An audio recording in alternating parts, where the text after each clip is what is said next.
ان خبروں کے بعد ایک انتہائی اہم شخصیت جن کا خان صاحب کے جتنے کیسز چل رہے ہیں ان سے ڈائریکٹلی زیادہ ان کا رول ہے، ان سے بھی بات کریں گے مگر کچھ خبریں الیکشن اب 90 دن میں ہی ہوں گے، کوئی پیپلز پارٹی بھی کہہ رہی ہے، کچھ اختلافات بھی اس سے جو پی ڈی ایم کا اتحاد اس میں نظر آ رہے ہیں۔ سائفر کیس اب سماعت اٹک جیل میں نہ ہوئی تو پھر کہاں ہوگی، اور ہوگی تو کیا ہوگی، اس کا نتیجہ کیا نکلے گا، اسی حوالے سے ہم سلمان صفدر صاحب ہمارے ساتھ ہوں گے، ماہر قانون، ان سے بھی بات کریں گے۔ نواز شریف صاحب، یہ خبریں آ رہی ہیں اور اخباروں میں بھی چھپی ہیں، کچھ گرفتاریاں چاہتی ہے مسلم لیگ نون، بڑی ناراض ہے 2018 کے الیکشن سے، تو وہ کس کی گرفتاری چاہتے ہیں؟ بعض طرف تو اشارے کوئی اسٹیبلشمنٹ کی جو سابقہ اہم شخصیات ہیں ان کی طرف بھی کر رہے ہیں، اور last but not the least یہ بجلی مجھے لگتا ہے بھٹی صاحب لے ڈوبے گی، یہ جو سارا کھیل ہے۔ مگر ہم چلتے ہیں سلمان صفدر صاحب، ماہر قانون، تھینک یو ویری مچ، آپ نے وقت دیا۔ پہلا سوال میں ہی آپ کی خدمت میں عرض کر دیتا ہوں، پھر بھٹی صاحب آپ سے بات کریں گے۔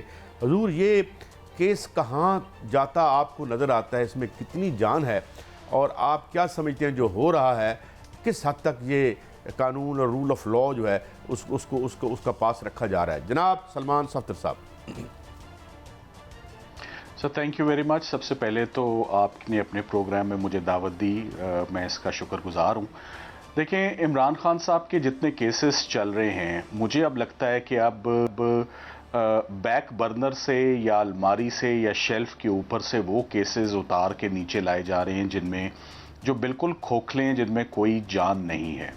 جو مین شارٹس تھیں، جو مین کرمنل کیسز تھے، وہ آتے ساتھ ایک 10 ماہ کی میراتھن جو ہے وہ آلریڈی ہم دوڑ چکے ہیں، جس کے اندر دہشت گردی تھی، توشہ خانہ تھا، ٹیررزم تھا، وہ جج زیبا کیس تھا، اس میں فورن فنڈنگ آ گئی، ایون مرڈر کے 2 کیسز آ گئے، کوئٹہ کے وکیل صاحب کا آ گیا اور ذلے شاہ کا جو یہاں کا واقعہ تھا۔ سو کوئی ایسا جرم رہتا نہیں ہے جو خان صاحب پر نہ لگا، اور میں نے کرمنل بیہیویئر ایسا بڑا کم کسی شخص کا دیکھا ہے کہ جس کو جو کام ملے، یعنی جو جرم ملے وہ کر دے۔ تو خان صاحب کے اوپر جو کیسز ہیں، آپ کو ہر قسم کا جرم جو ہے وہ کرتے نظر آئیں گے۔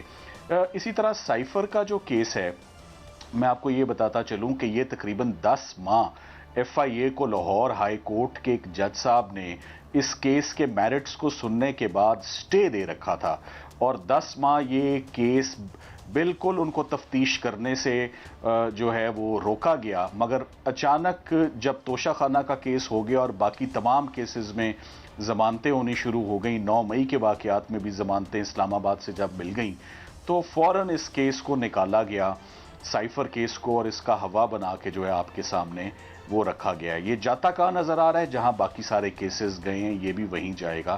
یہ تھوڑے دن کی بات ہے، اس کیس کے اندر سبسٹنس کوئی نہیں ہے، یہ بڑا کھوکھلا کیس ہے۔ آپ اپنا اس پر اگر میرٹس پر سوال کریں گے تو میں آپ کو بتاؤں گا کہ اس کیس کے اندر کیا ہے سر۔ اچھا، بسم اللہ الرحمن الرحیم۔ اچھا سلمان صفدر صاحب، ایک تو آپ کو ویلکم۔ اچھا، یہ گزارش ہے، اس سائفر کے بارے میں سنا ہے کہ 15 کو مقدمہ درج ہوتا ہے، 16 کو اس کا ریمانڈ دے دیا جاتا ہے، اور تحریک انصاف کے چیئرمین کے وکلا کو بھی علم نہیں ہوتا۔ کیا ماضی میں یہ پریکٹس عام ہے کہ جس شخص پہ گرفتاری ڈالی جائے، ریمانڈ دیا جائے، اور اسے پتہ بھی نہ ہو، اور اس کی وکلا کی ٹیم کو بھی یہ حق نہ دیا جائے؟ جیسے توشہ خانہ میں ہمایوں دلاور صاحب نے نہ دفاع کا حق دیا نہ وکلا کو سنا، تو کیا یہ روایات ہے عدالتی کہ یہ نیا واقع ہوا ہے؟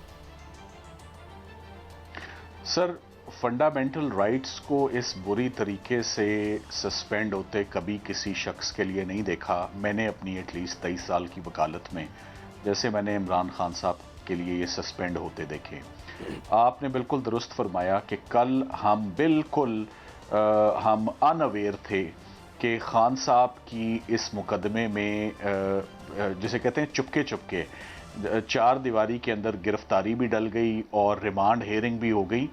اس کا پتہ کسی کو بھی نہیں تھا، کورٹ کے عملے کو بھی نہیں تھا، پوری قانونی ٹیم کو بھی نہیں تھا، اور ہم سے اگر کوئی بات چھپ بھی جائے تو میڈیا سے نہیں چھپتی، میڈیا کو بھی علم نہیں تھا، حتیٰ کہ عمران خان صاحب کو خود بھی نہیں پتا تھا۔ یہ سب سے بڑی زبردست بات ہے۔ تو جب خان صاحب سے کل ملاقات ہوئی، انہوں نے کہا مجھے نہیں پتا کہ میری گرفتاری کب ڈلی، اور ایک دفعہ ایف آئی اے کی ٹیم آئی تھی، گھنٹہ ڈیڑھ بیٹھی اور وہ چلی گئی۔ تو ریمانڈ کی ہیئرنگ بھی اس کو خاموشی سے جیل پریمیسز کے اندر کیا گیا۔ کیوں اس کو 14 دن کے لیے چھپا کے رکھا؟ آج دن تک آپ کا سوال ہے کہ کیا ایسا ہوتا ہے؟ آج دن تک کبھی ایسا نہیں سنا. یہ for the first time criminal justice system کی ہسٹری میں ہوگا کہ 14 دن ایک شخص کے ساتھ کیا پروسیڈنگز ہوتی رہیں وہ کسی کو نہیں بتائی گئیں. مانا آفیشیل سیکرٹ ایکٹ ہے مگر کرمنل ٹرائل سیکرٹ نہیں ہوتا سر. اچھا سر، اگر نہ عموماً کیس ہوتا ہے، صحافی بھی ہوتے ہیں، وکلا بھی ہوتے ہیں، وہ جو گفتگو ہوتی ہے اس سے ہے، تو یہ کیا کسی بھی ملزم کی حق تلفی نہیں، زیادتی نہیں کہ اسے قانونی ٹیم کو بھی نہ بتایا جائے اور اس پر ایسا کیس لگا دیا جائے سیکرٹ ایکٹ کا جس کی بہت زیادہ سزا ہے؟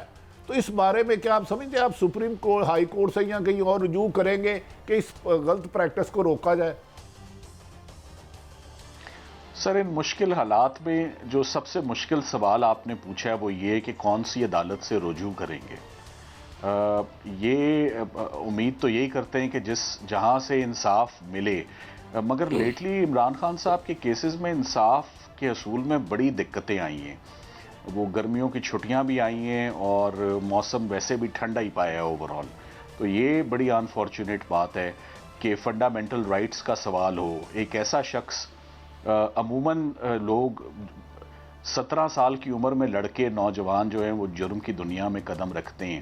تو میں نے یہ پہلا شخص دیکھا جی جو 71 سال کی عمر میں، ایک ادھر کر دیں 7 ادھر کر دیں، تو 71 سال کی عمر میں اس نے اپنے کیریئر کا آغاز کیا ہے جرم کی دنیا میں، اور کوئی اس کے بعد رکا ہی نہیں. ایوری ڈے یعنی تقریباً 150 سے 200 ہیئرنگز ہوں گی، تقریباً 60 سے 70 مقدموں میں تو میں ان کو ریپرزینٹ کر چکا ہوں، اور جتنی تیزی سے یہ مقدمے بنتے رہے اتنی تیزی سے یہ ختم بھی ہوتے رہے.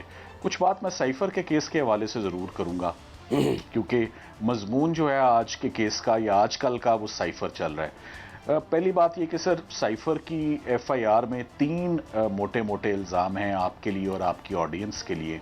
نمبر 1 کہ سائفر کا جو میسج ہے وہ سائفر وہ خان صاحب کے قبضے میں ہے اور وہ ان کی لیگل کسٹڈی میں اور پوزیشن میں اس کو برآمد کروانا ہے ان سے. نمبر 2 کہ انہوں نے اس سائفر کے کانٹینٹس میں تبدیلی کی، چینجز کیے اپنے فائدے کے لیے، اپنے ذاتی مفاد کے لیے، جو کہ نیشنل سیکیورٹی اور ملک کی سالمیت کے خلاف بات تھی. یہ 3 بڑے بڑے الزامات ہیں. تو ان کے 3 مختصر سے میں آپ کو جواب دے دوں تو سائفر کے کیس کو یہیں پر جو ہے وہ پیک کر دیا جائے گا. پہلی بات یہ ہے کہ سائفر ڈپلومیٹک کمیونیکیشن ہے اور وہ فارن آفس کی برانچ میں اوریجنل وہیں پر موصول ہوتا ہے اور وہیں رکھا جاتا ہے، وہاں سے باہر نہیں نکالا جاتا. اس کی کاپیز ہوتی ہیں 4 جو تقسیم ہو جاتی ہیں، ڈسٹریبیوٹ ہو جاتی ہیں، جو کہ ایک پرائم منسٹر کو آتی ہے. تو اوریجنل سائفر اب ان کا اپنا موقف بھی ایف آئی اے کا کورٹ میں یہی رہا شاہ محمود قریشی صاحب کے ریمانڈ میں کہ یہ ہمارے پاس ہی ہے. اور رانا ثناء اللہ صاحب کا بھی آپ کو سوشل میڈیا پہ آپ ابھی وہ بٹن دبائیں گے تو پروگرام مل جائے گا جہاں وہ مان رہے ہیں بات کہ سائفر، وہ منسٹر تھے انٹیریئر کے، کہ وہ سائفر ہمارے پاس ہی ہے. تو جہاں تک دوسرے سوال کا جواب ہے کہ جب ایک کمیونیکیشن کو، ایک کنسرن کو سائفر، یہ جو آفیشیل سیکرٹس ایکٹ ہے سر، اس کا مین الزام جو ہے وہ ہے، یا اس کا مین جو کرکس ہے ان جرموں کا، وہ ہے کہ کسی دشمن ملک کے ساتھ آپ کوئی ایسی انفارمیشن شیئر کریں جو ملکی سالمیت کے خلاف ہو اور یا نیشنل سیکیورٹی کے خلاف ہو. کوئی میپ شیئر کر دیں، کوئی سیکرٹ ریسیپی کسی ہتھیار کی وہ شیئر کر دیں. یہ آرمڈ فورسز کے لیے استعمال ہوتا ہے. ادھر تو بڑے بڑے فیکٹس اس کے یہ ہیں کہ کیبنٹ نے اور عمران خان صاحب نے یہ اعتراض اٹھایا کہ ایک فورن کنٹری پاکستان کے اندرونی معاملات میں مداخلت کیوں کر رہی ہے. تو یہ اس مداخلت کو روکنا اور انہیں تنبیہ کرنا، اور اس تنبیہ کو ڈیمارش بھی بولتے ہیں، جو کہ یہ سیکیورٹی کاؤنسل نے، نیشنل سیکیورٹی کاؤنسل نے بھی ان کو تنبیہ کی اور یہ پیغام بھیجا گیا ان دی فارم آف ڈیمارش. تو جب ایک فورن کنٹری سے گلا ہو گیا کہ آپ جو کر رہے ہیں وہ غلط کر رہے ہیں اور یہ ہمارا آفیشیل پروٹیسٹ ہے، تو اس کے بعد پھر، اور اس کو کیبنٹ اپنی میٹنگ کے بعد پراپرلی باقاعدہ ڈی کلاسیفائی کر دے. یہ بات بڑی امپورٹنٹ ہے سائفر کو. سو جب سائفر کیبنٹ نے ڈی کلاسیفائی کر دیا، اس دن کے بعد یہ آفیشیل سیکرٹ نہ رہا اور نہ اس کے اوپر کوئی ایف آئی آر درج ہو سکتی ہے، نہ اس کے اوپر کوئی قانونی کارروائی ہو سکتی ہے. تو یہ اس پورے کا پورا کیس سر دھڑام کر کے